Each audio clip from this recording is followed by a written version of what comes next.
सुबह है उम्मीदों की बदली जिंदगी, फूल खिले हैं आशाओं के अब मिली है खुशी। सब मिलके गाएंगे खुशियाँ मनाएंगे, हमको करेंगे दूर। Radio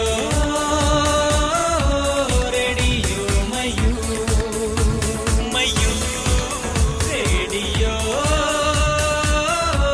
radio Mayur.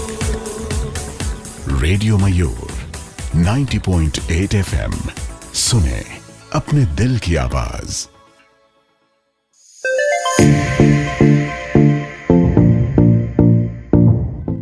The viral fever, short में कहें तो टीवीएफ, और टीवीएफ की हाल रिलीज अगर बात कर ले तो अभी सर्टेन कुछ दिनों पहले एक बहुत शानदार वेब सीरीज रिलीज हुई जिसका नाम पंचायत 2 है।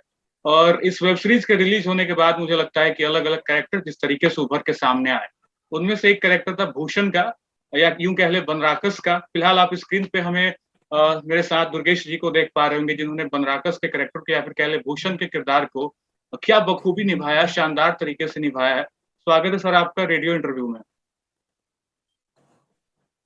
Thank you thank you thank you. क्या बोले आपको, दुर्गेश, भूषण या फिर बनराकस? नहीं, मेरा नाम तो दुर्गेश ही है। बनराकस किरदार सर, मतलब मुझे लगता है कि लोगों के दिल में एक जगह पे मतलब आके ठहर सा गया है, क्या कहेंगे आप इसको? हाँ, मतलब इस बीच बहुत पॉपुलर हुआ। आज सुबह ही नवाजुद्दीन सिद्दीकी सर का भी फोन आया कि उनको भी मेरा काम पसंद आया है। ओके। तो ये एक बड़ी बात है कि लोग पसंद कर रहे हैं, जैसे जैसे लोग देख रहे हैं हाँ। वैसे वैसे कैरेक्टर को लोग पसंद कर रहे हैं। भूषण का किरदार सर आपके लिए आसान था, टफ था, या फिर किया चलो गांव का है कोई किरदार तो कर लेंगे नॉर्मल, ऐसा कुछ रहा आपके? नहीं, थोड़ा प्रिपरेशन तो करना ही पड़ा। लेकिन हाँ, ऐसे व्यक्तित्व को अपने गांव में आसपास देखा हुआ था। ओके। तो उतना डिफिकल्ट भी नहीं। आगे बात करेंगे पंचायत पे और आपके किरदार पे और बाकी आपकी और भी जो भी फिल्में आपने की है। जैसा कि मैंने रिसर्च किया तो पता चला आपने हाईवे किया हुआ है, संजू किया हुआ है, तो उस पर बातचीत करेंगे। बट थोड़ा सा आपके जीवन में पीछे चलते हैं, शुरुआत करते हैं शुरुआती दौर से। पढ़ाई लिखाई कहाँ से हुई, एंड देन फिर किस तरीके से एक्टिंग की तरफ रुझान है, कब ऐसा लगा यार कि नहीं एक्टर बन सकते हैं हम? तो शुरुआत से कुछ शुरू करते हैं। नहीं, 12th तक तो मुझे पता नहीं था कि मैं एक्टर बनूंगा। ओके। लेकिन 12th के बाद जैसे मैं दिल्ली ग्रेजुएशन करने के लिए गया, तो वहाँ पे दिल्ली में तो बहुत स्कोप है थिएटर का।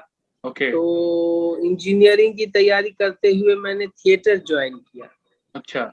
और थिएटर ज्वाइन किया तो अच्छा लगने लगा, फिर इंजीनियरिंग पीछे रह गया और मैं थिएटर ज्वाइन कर लिया। और थिएटर करते करते Shri Ram centre, national school of drama, ये सब मैं करता गया। ओके। और फिर मुझे वहीं से पहली फिल्म हाईवे मिली। ओके। फिर उसके बाद मैं बॉम्बे चला गया। थोड़ा सा और पीछे से शुरू कर दे सर, क्योंकि आपने 12th से ही स्टार्ट कर लिया। बॉर्न एंड बॉट अप, आपकी गांव कहाँ है? हाँ, में क्या मैं कुछ मतलब रहा? दरभंगा जिला से हूँ। ओके, बिहार दरभंगा। बिहार दरभंगा जिला से हूँ। यहाँ पे मैंने पढ़ाई करी है 12th तक। तो उस समय तो बस यही रहता है, डॉक्टर इंजीनियर बन जाओ, इसी में लग जाओ। बिहार से थे तो कहीं ना कहीं वो टिपिकल फैमिली, सरकारी नौकरी वाली? हाँ, मतलब पिताजी मेरे प्रोफेसर रहे हैं। ओके। और बड़े भाई साहब मेरे स्कूल टीचर हैं। हाँ, तो यही सब फैमिली बैकग्राउंड है। ओके। और हमें भी यही था कि कुछ करके सरकारी नौकरी पा लें। बहुत। हाँ। एनएसडी तक कैसे जाना हुआ? ये कब ख्याल आया कि यार एनएसडी कर सकते हैं? 12th के बाद जब मैंने 1-2 साल थिएटर किया ना दिल्ली में, तब हुआ कि एनएसडी जाना चाहिए। और एनएसडी का चूंकि सुनते हैं काफी टफ है, तो आपके लिए कितना टफ रहा था या फिर क्रैक हो गया? नहीं, मेरा दूसरे अटेम्प्ट में मेरा हुआ। ओके। मेरे लिए भी थोड़ा मुश्किल ही था, क्योंकि मेरा कोई थिएटर बैकग्राउंड था नहीं। ये किस साल की बात होगी सर? दिल्ली में। जी, ये किस साल की बात होगी जब आप एनएसडी में इनरोल हो रहे थे? ये 2008। ओके। एंड फिर एनएसडी का 3 साल, कुछ एक्सपीरियंस शेयर करना चाहेंगे? थिएटर एक्सपीरियंस और कैमरा एक्टिंग दोनों में क्या अलग है और थिएटर कितना में तो थोड़ा होता है कि ओपन करते हैं, बहुत रिहर्सल करते हैं। ओके। फिल्म मीडिया में उतना रिहर्सल नहीं करते हैं, हम्म। तो थिएटर में आपको अच्छे से प्रिपेयर किया जाता है, फिर किया थोड़ा लाउड होता है। ओके। पर फिल्म मीडिया में थोड़ा सटल होता है क्योंकि कैमरा आ जाने के कारण। एनएसडी से निकलने के और बाद ऐसा कभी लगा कि यार काम मिल रहा है नहीं मिल रहा है, दिक्कतें आ रही हैं, स्ट्रगल हो रहा है? हाँ, ऐसा बहुत बार बीच में बहुत चंक आता है जब काम नहीं रहता आपके पास, ओके। तो लगता है कि किस फील्ड में आ गए हैं। हाँ हाँ। क्योंकि आप ऐसा है कि आप काम जानते हैं और तब काम नहीं मिल रहा है तो दिक्कत हो जाती है। ओके। काम नहीं जानते हैं और तब नहीं मिल रहा है तो कोई बात नहीं। हम्म। लेकिन जब आप काम जानते हैं और आपको वही लाइन लगना, ऑडिशन में ऑडिशन देना, बार बार नहीं होना, तो जी। उससे थोड़ी मनोबल तो कमजोर होता है। तो फिर एनएसडी के बाद मुंबई जाना कैसे हुआ? एनएसडी के बाद मैं एनएसडी रेपेटरी में काम किया। ओके। वहीं की रेपेटरी कंपनी है, उसी में मैंने काम किया। हम्म। और वहीं पर आपको मैंने एक ऑडिशन दिया जिससे मुझे हाईवे फिल्म मिली। तो दिल्ली में ही ये प्रोजेक्ट आपको मिल गया हाईवे का? हाँ, दिल्ली में ही ये प्रोजेक्ट मिल गया हाईवे। ओके। और फिर उसके बाद मैं बॉम्बे चला गया। एंड फिर बॉम्बे की कहानी किस तरीके से आगे बढ़ी? बॉम्बे गए हुए तो मुझे 7 8 9 साल हो गए हैं। ओके।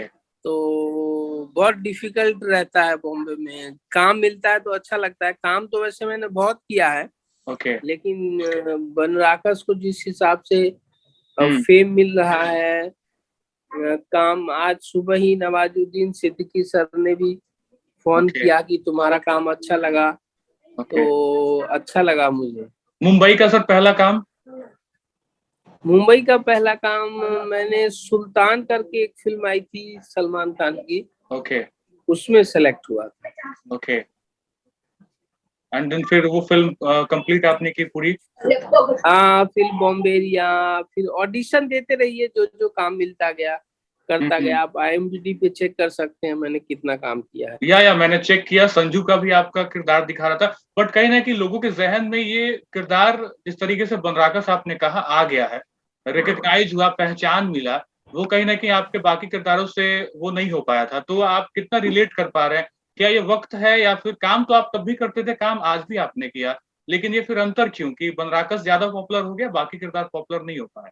हाँ, ये ऑडियंस तक पहुंचा है, मेरा बहुत काम ऑडियंस तक नहीं पहुंचा, या फिर उसका लाइन लेंथ ज्यादा बड़ा नहीं होता था, छोटे छोटे रोल होते थे। तो अभी एक वेब सीरीज आई थी कैंडी, उसमें भी मैंने बड़ा रोल किया था। लेकिन वो ज्यादा ऑडियंस तक पहुंच नहीं पाई। ये एक ऐसा काम है जो ज्यादा ऑडियंस तक, गांव गांव तक लोगों ने देखा। मुंबई तो आप किस उससे साल गए थे सर? मुंबई में 13 में गया। 13 से 22, क्योंकि 2022 में पंचायत आई है। ये कैसा रहा 13 से 22 तक का सफर आपका? बहुत डिफिकल्ट, बहुत डिफिकल्ट। कुछ शेयर करना मतलब चाहेंगे आप? हाँ, मतलब रहता है कि कभी कभी 3 3 4 4 महीने आपके पास काम नहीं रहता, तो आप परेशान हो जाते हैं कि यार क्या हाँ। चले, घर चले क्या। फिर हम्म। उसके बाद होता ये है कि नहीं नहीं अभी होगा, फिर काम मिल गया। ओके। फिर आप रुक जाते हैं कि हाँ हाँ काम मिल रहा है। हाँ हाँ। इसी तरह चलता रहा और पंचायत हुआ, तो फिर अच्छा लगा। जब काम नहीं मिलता था तो ऐसा कुछ लगता था यार चलो वापस चलते हैं, थिएटर करते हैं, वो ज्यादा बेस्ट था, या फिर गांव वापस आते हैं तो हाँ, जॉब कई ढूंढते बार हैं? सोचा मैंने, कई बार सोचा मैंने, पर वो प्रैक्टिकली करेक्ट नहीं हो पाता फिर। कैसे संभालता है एक एक्टर अपने आप को इस तरीके की सिचुएशन में? हाँ, सेल्फ प्रिपरेशन है और सेल्फ मोटिवेशन, और कैसे एक्टर को टिक जाता है वो एक एक्टर ही जान सकता है। वो पता नहीं किसी आशा में टिका हुआ रहता है। ओके। तो पंचायत तक कैसे पहुंचना हुआ? पंचायत की कास्टिंग कैसे हुई? आप तक कास्टिंग मैं फर्स्ट सीजन में मैंने एक कैरेक्टर के लिए ऑडिशन दिया था। Okay okay okay. वो भी बहुत वायरल हुआ था। वो 2 बच्चे हैं, मीठी खीर उससे ज्यादा हाँ हाँ बवासीर। हाँ, एक शॉर्ट सीन था। वो बिल्कुल। वायरल हुआ था, तो जी मुझे जी। पता नहीं था कि सेकंड सीजन में मेरा ये लेंथ होगा। ओके। लेकिन फिर मुझे कॉल आया कि आपका सेकंड सीजन में कैरेक्टर बढ़ गया है। ओके। तो फिर मुझे लगा कि अच्छा, मेहनत करनी चाहिए। फिर मैंने उसका कुछ दिन प्रिपरेशन किया और फिर सेकंड सीजन। कास्टिंग के बाद स्क्रिप्ट वगैरह जब आप तक पहुंचा तो ऐसा कुछ लगा था यार कि इतना मेरा कैरेक्टर हिट हो जाएगा, या फिर इस तरीके से लोग? नहीं नहीं नहीं, मैं करते हुए कभी नहीं लगता। करते हुए लगता है कि आप नॉर्मल आप कर रहे हैं, आप 20-22 साल से थिएटर किए हुए हैं, आप करते हुए कभी नहीं लगता कि इतना पॉपुलर हो जाएगा। जब हो जाता है तब आपको रियलाइज होता है कि अरे ये तो बहुत पॉपुलर हो गया। काफी ज्यादा मीम बन रहा है आपके कैरेक्टर पे। हाँ, मीम्स वही मैंने जब भी किया है। तो इससे पहले एक फिल्म की थी, बहुत हुआ सम्मान। ओके। उसमें एक कैरेक्टर किया था पाब्लो यादव का। हाँ हाँ हाँ। उसका भी मीम बहुत। और अभी अमेजन प्राइम ने भी शेयर किया है मेरा एक जी। सीन, और उस समय डिज्नी हॉटस्टार ने एक सीन शेयर किया था। बार बार लोग मीम बनाते हैं, हाँ वीडियो शेयर करते हैं। उससे बिल्कुल। लगता है कि लोगों को कैरेक्टर पसंद आ रहा है। हाँ, और आपके साथ कुछ और कैरेक्टर के जो मीम बन रहा है वो विनोद जी का कैरेक्टर है, अशोक पाठक जी का। हाँ हाँ। ऑन सेट उनके साथ कैसी बॉन्डिंग थी? शूटिंग के टाइम आप लोग की क्या बातचीत रहती थी कैरेक्टर को लेके? ऐसा कुछ सीन आप शेयर करना चाहें? हाँ, मतलब वो हमारे सीनियर ही हैं, ओके। और भारतेंदु नाट्य अकादमी से पास आउट हैं, और हम्म। हमारी बहुत अच्छी। मैं उनको प्रोजेक्ट से पहले से भी जानता था। ओके। फिर जब हमारा सीन साथ में हुआ हाँ हाँ। तो हम लोग काफी अच्छे दोस्त भी हैं। ओके। तो मिलके हमने प्रिपरेशन किया, और पता नहीं था कि इतना वायरल होगा। पर हाँ। जब वायरल हो गया तो अब लगता है कि ये अच्छा वर्क करता है। एक सीन की बात करेंगे आपसे, जब आपके सामने अशोक पाठक जी बैठे रहते हैं, क्योंकि मैंने पिछले हफ्ते उनका भी इंटरव्यू किया तो उन्होंने भी जिक्र किया था आपका। तो वो एक जो सीन है, आप उनको समझाते हैं, बताते हैं कि अपने हक की लड़ाई लड़ो और जाकर बोलो कि मेरे घर भी वो टॉयलेट की सीट लगनी चाहिए। इस तरीके की जो चीजें होती हैं, एक एक्टर सामने वाले एक्टर के साथ कितना कंफर्टेबल हो पाता है, क्योंकि उन्होंने कहा वो भी थिएटर से रहे हैं, आप भी थिएटर के साथ हैं, एनएसडी से आप निकले, तो उस सीन को करने में आप लोग कितने कॉन्फिडेंट थे कि यार हम लोग तो दोस्त भी हैं और एनएसडी से मैं हूँ यार, तो हम लोग इस सीन को फाड़ के रखते हैं पूरा? नहीं नहीं, उसका भी प्रिपरेशन किया हमने। और धीरे से जब हम सुर मिल जाता है ना कैरेक्टर का, हाँ। उसके बाद करने में कोई दिक्कत नहीं होती है। और हम लोग का सीनियर जूनियर का व्यवहार है, तो उनको प्रोजेक्ट से पहले से जानता था, वो भी वर्क किया, और ओके। डायरेक्शन टीम ने अच्छे से डायरेक्ट किया। तो इस हिसाब से वो सीन अच्छा निकल गया। राइटिंग जिस तरीके से हुई है सीरीज की, इम्प्रोवाइजेशन के चांसेस रहते हैं? आप लोग कुछ इम्प्रोवाइज कर पाते हैं या फिर नहीं राइटर नहीं, ने? राइटिंग बहुत टू द पॉइंट है, आप इसमें ज्यादा इम्प्रोवाइज नहीं कर सकते। ओके। उन्होंने लिखा ही इतना अच्छा है कि आप वो कर दो, वही काफी हो जाता है। ऑन सेट कोई कहानी किस्सा घटा हो पंचायत के सेट पे, आपको शेयर करना चाहें किसी एक्टर के साथ, आपकी कुछ हंसी मजाक की बातें? नहीं नहीं, सब बढ़िया था। वही अशोक पाठक जी, एक दिन में थोड़ा बीमार भी हो गया था। ओके। तो जैसे ही मैंने पता चला अशोक पाठक जी आ रहे हैं, तो फिर मेरे जान में जान आई, और फिर हमने अच्छा। अच्छे से वो सीन किया, क्योंकि ओके। वो हमारे मित्र ही हैं। हाँ हाँ हाँ। तो अच्छे अच्छे से हमने किया, ओके। और फिर सब कुछ सही हो गया। सचिव जी के साथ जो आपके सीन है ऑन सेट और इन रियल लाइफ, जीतू भैया कितने अलग है सीरीज में और ऐसे नहीं रियल नहीं लाइफ? नहीं, वो बहुत अच्छे इंसान है। ओके। और वो बहुत अच्छे से मिलके रहते हैं, बहुत अच्छे से बात करते हैं। हम्म। और लेकिन हमारा थोड़ा टशन था इसमें, इस सीरीज में? स्क्रीन पे। ओके। तो ऐसा ऑन सेट एकदम नहीं था, वो सिर्फ एक्टिंग के वक्त में ऐसा होता था, और बाद में तो हंसी मजाक चलता रहता। आपका एक वहां पे सीन है जहाँ पे एक वैन लगी रहती है, एक पिकअप लगी रहती है, आप कहते हैं इसको हटाओ तभी मैं आगे बढ़ूंगा। कभी कभी लोग कह रहे हैं ये किरदार काफी ज्यादा निगेटिव है, और कुछ लोग ये कह रहे हैं कि जो सवाल पूछता है ना उसको लोग निगेटिव कहते हैं। पर्सनली आपका क्या व्यू है इस इन सारी चीजों पे? सवाल नहीं, शुरू में लोगों का रिव्यू जो आया तो बोला निगेटिव है, इस कैरेक्टर से हेट करना चाहिए। फिर लोगों का ही राय बदला कि नहीं, ये निगेटिव कैरेक्टर नहीं है, सोसाइटी में ऐसे कैरेक्टर होने चाहिए। तो ऑडियंस ही इसको अपना न्याय दे रही है। मैं निगेटिव नहीं मानता इसको। ओके। ये एक कैरेक्टर है, ऐसा कैरेक्टर गांव में होते हैं। तो उसी हिसाब से मैं इसको लिया, और निगेटिव पॉजिटिव मैं ज्यादा सोच के किया नहीं। ओके, राइटर डायरेक्टर के साथ ऑन सेट कैसा बॉन्डिंग रह पाता था, क्योंकि आपने टीवीएफ के साथ आपका आई थिंक ये पहला या फिर दूसरा प्रोजेक्ट है? हाँ हाँ, इससे पहले मैंने एक होस्टल डेज करके भी आई थी, उसमें भी हाँ। एक सीन किया था। हम्म। और उसके बाद फिर पंचायत सीजन 1 में एक सीन किया था। ओके। और उसके बाद उन लोगों को मुझ पर भरोसा था कि ये लड़का ठीक से कर लेगा। हाँ हाँ। शायद इसीलिए उन्होंने इतना बड़ा रोल मुझे दिया। टीवीएफ के साथ काम करना कितना अच्छा रहा और क्या एक्सपीरियंस रहे आपके? टीवीएफ अच्छी कंपनी है, बहुत अच्छे नए लोगों को मौका देती है, और मेरी अच्छी बॉन्डिंग बन गई। उसके बाद डायरेक्टर सर का भी फोन आया कि आपका कैरेक्टर तो बहुत फेमस हो गया है।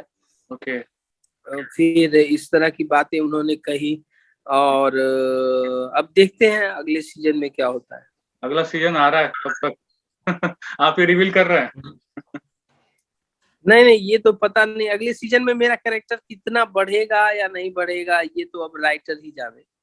ओके, आपके और जो को एक्टर रहे हैं टीवीएफ में, क्योंकि आप एनएसडी से हैं और आपकी जो वाइफ का किरदार निभा रही है उस सीरीज में वो भी एनएसडी से ही हैं, उनके साथ कैसी बॉन्डिंग रही ऑन सेट? वही एनएसडी होने से कंफर्ट लेवल हो जाता है। वो Okay. मुझसे बहुत सीनियर है, 96 की पास आउट है वो। तो 96 या 97 की है। तो जैसे मुझे पता चला वो भी एनएसडी से हैं, फिर तो खुल गए हम लोग, और मिलके इम्प्रोवाइज करना, बातचीत करना, इस तरह से हमारा बॉन्डिंग बन गया। और फिर वही परफॉर्मेंस में निकल के आया। चप्पल वाला सीन याद होगा आपको, रीटेक हुए थे उसमें? नहीं नहीं, रीटेक तो नहीं हुए थे, लेकिन हाँ वो रीटेक का मतलब ये नहीं कि गलती हुआ, वो फ्लो में होता गया। एक दो टेक उन्होंने लिया, लेकिन वो एक्टर या टेक्निकल टीम की रीटेक होने की वजह से रीटेक नहीं हुआ। कहीं ना कहीं अगर रीटेक होते तो 3-4 बार चप्पल पड़ जाती। तो इस तरीके से दिक्कत होने लगती है। नीना गुप्ता जी जो है वो भी एनएसडी से हैं, उनके साथ भी आपके एक आध सीन है, तो फिर वहाँ कैसी बॉन्डिंग रही आपकी? हाँ, वो थोड़ी सीनियर है, वो थोड़ी स्ट्रिक्ट है। अच्छा। तो हम लोग थोड़ा डरे हुए रहते थे, पर लेकिन नहीं, ऑन सेट सब कुछ अच्छे से हो गया। बढ़िया। आगे के प्रोजेक्ट के बारे में, आगे आपकी कौन कौन सी प्रोजेक्ट आ रही है? अभी एक आ रहा है इत्तू सी बात करके, एक फिल्म आई है, उसमें भी मैंने एक रिपोर्टर का छोटा सा कैरेक्टर किया है। अभी रिलीज ही हुई है। और रेड चिली की एक फिल्म आने वाली है, भक्षक, बड़े पर्दे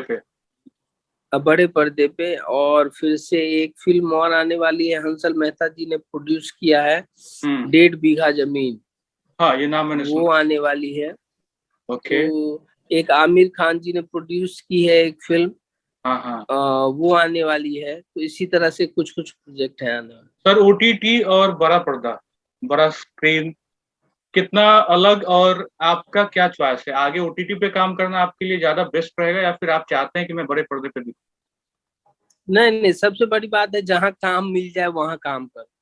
तो ओटीटी आने से क्या हुआ है कि हम जैसे एक्टरों को थोड़ा बहुत बड़ा रोल मिलने लगा है। तो और ऐसा भी है कि फिल्मों में भी मिल जाता है। मैंने पहला ही काम हाईवे किया जी। तो हाँ, तो जो आपको काम जहाँ मिल जाए, हमारा एज एन एक्टर यही रहता है। बड़े पर्दे पे आने की शुरुआत से ये कोशिश थी, या फिर आपने सोचा कि यार ओटीटी अगर आया है कर लेते हैं यहाँ पे? नहीं, मैंने कुछ भी किया है ऑडिशन से ही क्रैक किया है। मतलब वो कास्टिंग डायरेक्टरों का फोन आता है, ऑडिशन देता हूँ, क्रैक होता है, वो काम करता हूँ। मैंने दिमाग में ये नहीं बनाया हुआ है कि टीवी नहीं करना या ओटीटी नहीं करना या फिल्म ही करना है, ऐसा नहीं बनाया हुआ है। जो काम मिलता है सर्वाइवल के लिए, वो काम मैं करता रहता हूँ। सर, आप बिहार से हैं, दरभंगा बिहार से हैं, बिहार की सिनेमा पे क्या कहेंगे आप फिलहाल? बिहार के यार, मैं इसके लिए सही व्यक्ति नहीं हूँ कि इतने बड़े क्षेत्र पर कुछ बोल पाऊं। पर मैं इसके लिए सही व्यक्ति नहीं, चूंकि आपने 12 साल, अपने 12-15 साल जब तक आपने 12th किया बिहार में आप रहे, तब की सिनेमा, उस दौर की सिनेमा, और फिलहाल बिहार में जिस तरीके की चीजें हो रही हैं, थोड़ा सा तो आपको खटकता होगा यार कि सिनेमा कहाँ जा रहा है बिहार का। हाँ, ऐसा तो होता है, पर किया क्या जा सकता है, मैं भी कुछ नहीं कर सकता उसके लिए ना। जब मैं कुछ कर पाता तब मैं बोलने की स्थिति में होता। अभी Okay. तो मैं अपना जड़ ही ढूंढ रहा हूँ। मेरा जड़ जब थोड़ा बन जाए हाँ। उसके बाद इस पर, इन सब चीजों पर बात की जा सकती है। पंचायत 2 के बाद हम ये कह सकते हैं कि आपका स्ट्रगल खत्म, आपको अब ये कहीं ना कहीं पहचान मिला, तो शायद मुंबई में रहना अब बहुत आसान हो गया, फिल्में ज्यादा आएंगी, ऑफर ज्यादा आएंगे, आप ये मानते हैं स्ट्रगल खत्म हो गया? हाँ, लगे हुए हैं, लोगों के फोन आ रहे हैं। और उसके बाद एक बार दोबारा क्वेश्चन बोलिएगा। मैं कह रहा था सर कि क्या पंचायत 2 के बाद आपको ये लगता है, या फिर ये अब हम लोग मान सकते हैं कि मुंबई का आपका स्ट्रगल खत्म हुआ, अब आगे आपके पास ज्यादा काम होंगे? नहीं नहीं, ये तो आप किसी पॉइंट पे नहीं बोल सकते हैं मुंबई का स्ट्रगल खत्म हो गया, वो तो कोई नहीं बोल सकता। लेकिन हाँ, थोड़े लोगों में पहचान हुई है, तो अब कास्टिंग वालों के ज्यादा फोन आने लगे हैं। हाँ। थोड़ी पहचान होने के कारण। ये इनसिक्योरिटी हमेशा क्यों रहती है? हर थिएटर एक्टर यही कहता है कि नहीं यार अभी मैं ये नहीं कह सकता, क्योंकि मैंने जितने भी इंटरव्यू लिए, जितने सारे इंटरव्यू लिए, वहां पे ये सवाल मैंने प्राइमरी रखा हुआ है, बट हर थिएटर एक्टर ये कहता है कि नहीं अभी फिलहाल कुछ कह नहीं सकते। हाँ, कुछ कह नहीं सकते, यही सही जवाब। ओके, तो कहीं ना कहीं चीजें अभी उतनी आसान होती नहीं मुंबई में, है ना? दिक्कत तो लगी ही रहती। ओके, तो मुझे लगता है कि आपके आगे के सीजन और टीवीएफ के साथ जो भी काम आएगा, मुझे लगता है बेस्ट होगा। और भूषण के किरदार को हम लोग, मुझे लगता है कि डेली एक बार जहन में वो आ जाता है कि यार एक बंदा सोसाइटी में चाहिए जो सवाल करे, जो अपने हक की बात रखे। फाइनली आखिरी संदेश आपका पूरे इस इंटरव्यू को लेकर और अपने मुंबई के करियर और पूरी सीरीज जो आपने की उसको लेकर, एक रेडियो के लिए, हमारे ऑडियंस के लिए एक आखिरी संदेश आप क्या देंगे? अपना काम कीजिए, ऑनेस्टी के साथ कीजिए, आपको जहाँ पहुंचना होगा आप पहुंच जाएंगे। इतना ही कहना चाहूंगा। ओके, बहुत शुक्रिया सर, आपने अपना कीमती वक्त रेडियो को दिया, मुझे दिया, इसके लिए बहुत बहुत शुक्रिया। Thank you. Thank you. Radio Mayur 90.8 FM, सुने अपने दिल की आवाज।